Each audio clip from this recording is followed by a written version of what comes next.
Some of them are going to sound like, well, you've heard it before, but it's worth re-emphasizing.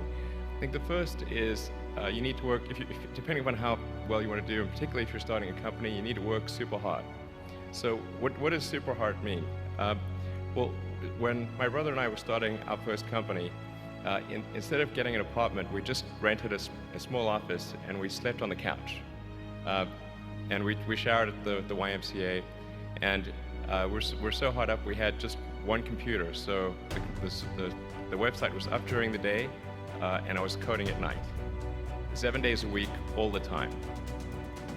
And I sort of briefly had a girlfriend in that period, and in order to be with me, she had to sleep in the office. So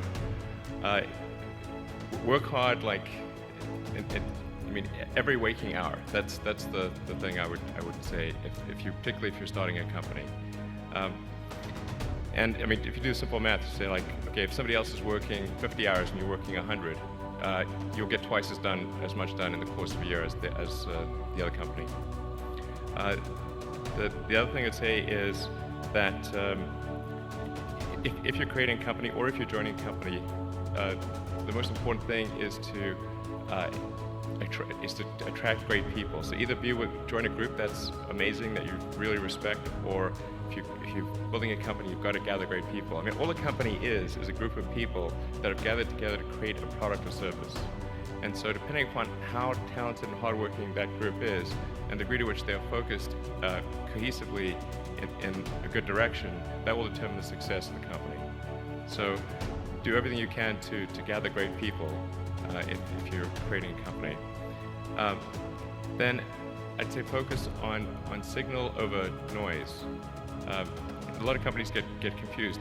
They spend money on things that don't actually make the product better. So, for example, at Tesla, we've never spent any money on advertising. We put all of the money into R&D and manufacturing and design to try to make the car as good as possible. I think that's the way to go. So for any given company, just can keep thinking about, are these efforts that people are expending, are they resulting in a better product or service? And if they're not, stop those efforts. And then the final thing is to sort of don't just follow the trend.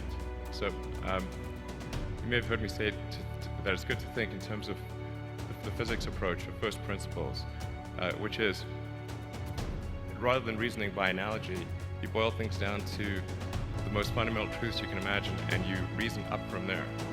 And this is a good way to figure out if something really makes sense, or if it's just what everybody else is doing. It's hard to think that way. You can't think that way about everything. It takes a lot of effort.